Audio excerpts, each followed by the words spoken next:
ചിത്ര ചേച്ചി പറഞ്ഞ ഒരു കാര്യം കേട്ടാലോ? ഈ നമ്മളെ കൂടുതൽ പുകഴ്ത്തി സംസാരിക്കുന്നവർ നമ്മളോട് അത്ര ആത്മാർത്ഥതയുള്ളവരായിരിക്കില്ല. അതേസമയം നിങ്ങൾക്ക് എന്തെങ്കിലും നിന്റെ തെറ്റ് ചൂണ്ടി കാണിച്ചു തന്നാൽ അവർക്കാണ് നിന്നോട് ആത്മാർത്ഥത. അപ്പൊ അത് തെറ്റ് തിരുത്തി നീ നല്ല നിലയിൽ വരണം എന്ന് അവർ ആഗ്രഹിക്കുന്നുണ്ടെന്ന് അങ്ങനെ പറയുന്നത്. ഈ നമ്മളെ പുകഴ്ത്തി പറയുന്നവർക്ക് നമ്മളോട് യാതൊരു ആത്മാർത്ഥത ഉണ്ടാവത്തില്ല. അതേസമയം നമ്മളുടെ തെറ്റുകൾ ചൂണ്ടിക്കാണിച്ച് നമ്മളെ വീണ്ടും ആ തെറ്റുകൾ തിരുത്തി മുൻപോട്ട് പോകാൻ പറയുന്ന അവർക്കായിരിക്കും നിങ്ങളോട് ആത്മാർത്ഥത എന്ന് പറയുന്നത്. വലിയൊരു സത്യമാണ് കേട്ടോ. ഇപ്പോൾ ഞാനും പറഞ്ഞില്ല, എൻ്റെ ഒപ്പം ഒരുപാട് പേര് ചേർന്ന് നിൽക്കുന്നുണ്ട്. ഒത്തിരി സന്തോഷം. അവരൊക്കെ വളരെയധികം സപ്പോർട്ടീവാണ്. എനിക്ക് അവരോട് പറയാൻ വാക്കുകളില്ല. ഞാൻ പലപ്പോഴും വന്ന് പരാതി പോലെ നിങ്ങളുടെ അടുത്തൊക്കെ പറയുന്ന ഒരു കാര്യമുണ്ട്. വാട്സപ്പ് കൂട്ടായ്മയാണോ അതോ ഗുണ്ടികളുടെ കൂട്ടായ്മയാണോ? എന്നെ മിക്കവാറും എടുത്തൊടുക്കാറുണ്ട് അവരെല്ലാവരോടും. ഒരു ചെറിയ മൈന്യൂട്ട് മിസ്റ്റേക്ക് പോലും ക്ഷമിക്കാതെ എന്നെ ഉപദേശിച്ച് നന്നാക്കുന്നു. ഞാനും ഓർക്കും, സാധാരണ വലിയൊരു ഉപദേശി ഞാനാണ്, എന്നെ ഉപദേശിക്കാൻ ഒരു കൂട്ടായ്മയാണ്. ഒരു ചെറിയ മിസ്റ്റേക്ക് പോലും വിടാതെ എന്നെ പിടിച്ച് ഉരുട്ടുന്ന കുറച്ച് പേരുണ്ട്. സത്യം പറഞ്ഞാൽ അവരെൻ്റെ ഒപ്പം അത്രയും ആത്മാർത്ഥതയോടുകൂടി നിൽക്കുന്നവരാണ്. പല ആൾക്കാർക്കും എൻ്റെ കൂടെ ചേർന്നതിൻ്റെ പേരിൽ ഒരുപാട് അവഹേളനങ്ങൾ നേരിടേണ്ടി വന്നിട്ടുണ്ട്, അനുഭവിക്കേണ്ടി വന്നിട്ടുണ്ട്. പക്ഷേ എന്നിട്ടും കട്ടയ്ക്ക് കൂടെ നിൽക്കുന്ന അവർക്ക് വേണ്ടിയിട്ടാണ് ഞാൻ ഈ വീഡിയോ ചെയ്തത്. നിങ്ങൾ എന്നെ എത്രത്തോളം സ്നേഹിക്കുന്നെന്ന്, എത്രത്തോളം എന്നെ ചേർത്ത് പിടിക്കണമെന്ന് എന്നോളം വേറെ ആർക്കും മനസ്സിലാകത്തില്ല. ഒരുപാട് വിഷമങ്ങൾ നിങ്ങൾക്ക് എന്നെ കൊണ്ടുണ്ടായിട്ടുണ്ട്. അതിന് ഞാൻ പബ്ലിക്കായി തന്നെ നിങ്ങളോട് മാപ്പ് ചോദിക്കുകയാണ്. Thank you so much for the support. And we are nearly 100Kയിലേക്ക് എത്തിക്കൊണ്ടിരിക്കുകയാണ്. ഇതെൻ്റെ മാത്രം വിജയമായിട്ട് ഞാൻ പറയത്തില്ല, ഒരിക്കലും അല്ല. ഇതെൻ്റെ വിജയമേ അല്ല. ഇത് നിങ്ങൾ എന്നെ സപ്പോർട്ട് ചെയ്തതിനെ, ചേർത്ത് നിർത്തിയതിനുള്ള തെളിവാണ്, അംഗീകാരമാണ്. ഞാൻ ഒരിക്കലും എക്സ്പെക്റ്റ് ചെയ്തിട്ടുണ്ടായിരുന്നില്ല, സത്യം പറയാമല്ലോ. ഐ ആം ദ ബ്രാൻഡ് എന്ന് പറയുമ്പോൾ ഞാൻ എപ്പോഴും പറയുന്നത് പോലെ 10 പേര് എൻ്റെ ഒപ്പം നിന്നാൽ മതി. ഒരുപാട് പേരൊന്നും എൻ്റെ ഒപ്പം നിൽക്കണമെന്നൊരാഗ്രഹം എനിക്കുണ്ടായിരുന്നു. കാരണം ചിലർക്ക് എന്നെ മനസ്സിലാവുള്ളൂ, അത്യാവശ്യ ബോധ നിലവാരമുള്ളവർക്ക് മാത്രമേ എന്നെ മനസ്സിലാവുള്ളൂ. പക്ഷേ എന്നെ ഞെട്ടിച്ചുകൊണ്ട് അത്രയും ബോധ നിലവാരമുള്ള ഒരുപാട് പേരുണ്ടെന്ന് തെളിയിച്ചത് നിങ്ങളാണ്. എന്നെ ചേർത്ത് പിടിച്ച എല്ലാവർക്കും എൻ്റെ ഹൃദയത്തിൻ്റെ അടിത്തട്ടിൽ നിന്ന് നന്ദി രേഖപ്പെടുത്തുന്നു. Thank you so much. നിങ്ങളെല്ലാവരുടെയും റിക്വസ്റ്റ് പ്രകാരം ഞാൻ കുറേയധികം വിഷയങ്ങൾ ഇഗ്നോർ ചെയ്യുകയാണ്. ബിക്കോസ് നമ്മളുടെ സമയം, നമ്മളുടെ ശ്രദ്ധ മാറ്റിക്കൊണ്ടുപോയി നമ്മളെ വഴിതിരിച്ച് വിട്ട് ഏത് മാർഗത്തിലേക്കാണോ നമ്മൾ സഞ്ചരിക്കുന്നത് അതിനെ സ്റ്റോപ്പ് ചെയ്യാൻ വേണ്ടിയിട്ടുള്ള എല്ലാ കുൽസിതങ്ങളും നടക്കുന്നുണ്ട്. അപ്പോൾ അതുകൊണ്ട് തന്നെ ചില വിഷയങ്ങളിൽ ഞാൻ മാറി സഞ്ചരിക്കുന്നുണ്ട്. തീർച്ചയായിട്ടും നിങ്ങൾ ആഗ്രഹിക്കുന്ന രീതിയിലുള്ള നല്ല വീഡിയോസ് തന്നെ ഞാൻ ചെയ്യുകയും അതിനൊപ്പം എൻ്റെ ഒപ്പം നിങ്ങൾ കട്ടയ്ക്ക് കൂടെ ഉണ്ടാകുമെന്ന് എനിക്ക് മനസ്സിലാകുന്നു. പിന്നെ കുറേയധികം പേരുടെ ഒരു കംപ്ലൈൻ്റ് ഉണ്ട്, ആണുങ്ങളുടേതാണ്. അവർ വന്ന് പറയേണ്ട പരാതി ഇതാണ്: ചുമ്മാ ഇങ്ങനെ സ്ക്രൂ കയറ്റി വിട്ടിട്ട് ഇവളുമാർ ഞങ്ങളെ കൊണ്ട് പലതും ചെയ്യിക്കുന്നുണ്ട്, ഭയങ്കര ബുദ്ധിമുട്ടാണെന്ന് പറയുന്നുണ്ട്. ദയവ് ചെയ്ത് എൻ്റെ സഹോദരിമാർ അങ്ങനെ ചെയ്യരുത്. നമുക്ക് ഈക്വാലിസം വേണം, വേണ്ടാതല്ല. പക്ഷെ അതിൻ്റെ അർത്ഥം വീട്ടിലുള്ളവരെ അങ്ങോട്ട് എടുത്ത് കൊടുക്കരുത്. ഞാൻ അങ്ങനെയല്ല ഉദ്ദേശിക്കുന്നതും. നമുക്കും അഭിമാനമുണ്ട്. പണ്ട് കുമാരനാശാൻ പറഞ്ഞത് കേട്ടിട്ടില്ലേ, രാമന് അഭിമാനമുണ്ടെങ്കിൽ സീതയ്ക്കും അതുണ്ട് എന്ന്. അത് തീർച്ചയായിട്ടും ഉണ്ട്, സ്ത്രീകൾക്കതുണ്ട്. അതുണ്ടെന്ന് കാണിക്കാൻ നമ്മൾ വീട്ടിലുള്ളവരെല്ലാം ഉപദ്രവിക്കേണ്ടത്.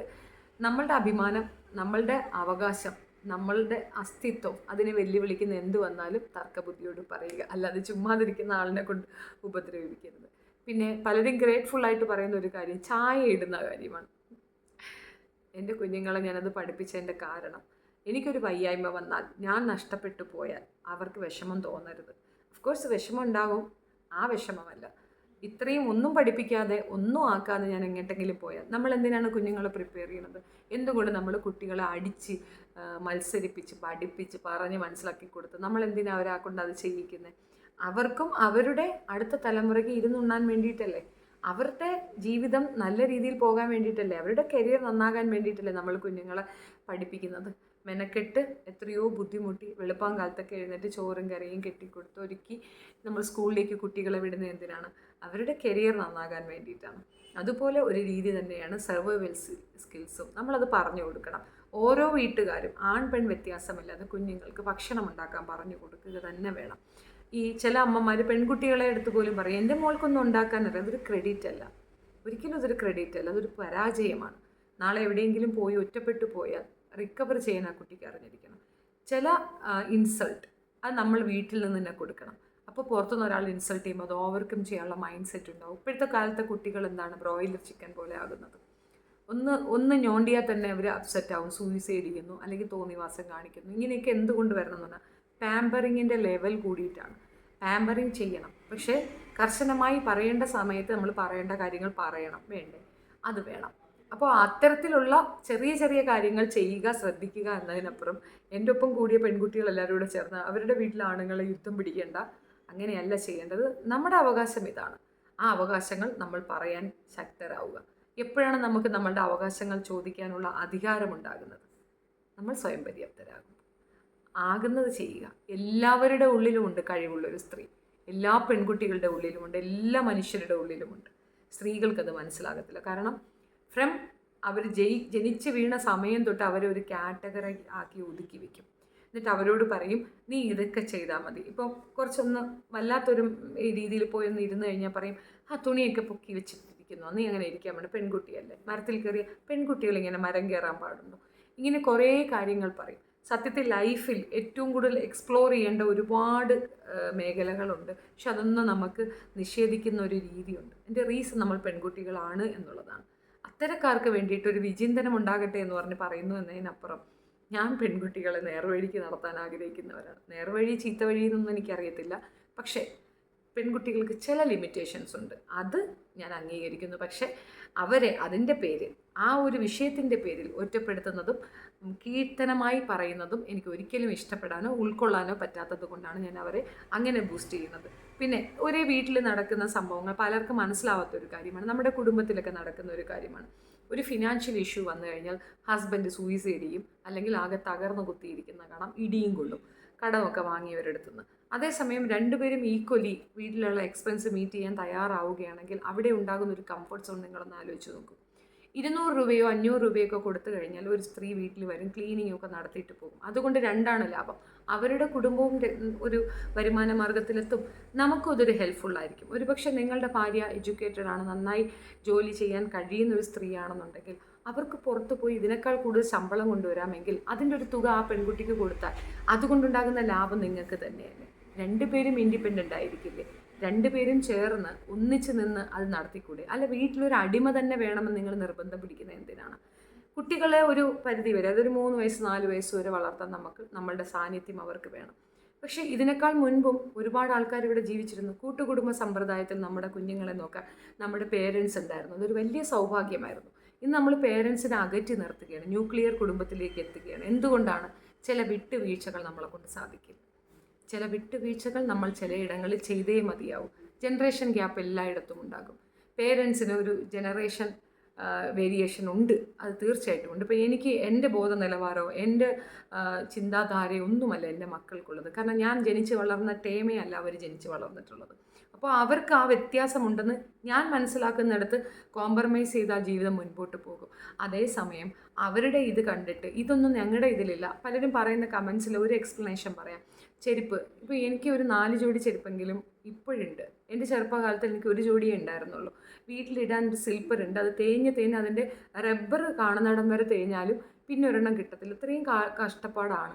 പിന്നെ 3 ഫങ്ഷൻസൊക്കെയാണ് മെയിനായിട്ട് വരിക. ക്രിസ്മസ്, ഈദ് വരും, ഓണം. ഈ 3 ഫങ്ഷൻസിന് മാത്രമാണ് ഡ്രസ്സ് കിട്ടുക. അതും വളരെ കഷ്ടപ്പെട്ടിട്ടായിരിക്കും തരിക. ഫിനാൻഷ്യലി സൗണ്ടായ ഫാമിലി ആണെങ്കിൽ പോലും അങ്ങനെയൊക്കെ തന്നെ. പിന്നെ ഏതെങ്കിലും ഒരു കല്യാണം വന്നാൽ ചിലപ്പോൾ ഒരെണ്ണം ആ കല്യാണ വീട്ടുകാരുടെ വലിയ മനസ്സുണ്ടെങ്കിൽ ഒരു ഡ്രസ്സ് കിട്ടിയെന്നാവും. ഈ ഡ്രസ്സുകൾ കൊണ്ട് തന്നെ നമ്മൾ മുൻപോട്ട് പോകണം. എല്ലാ സ്കൂളുകളിലും അന്നൊന്നും യൂണിഫോം പോലും ഉണ്ടായിരുന്നില്ല.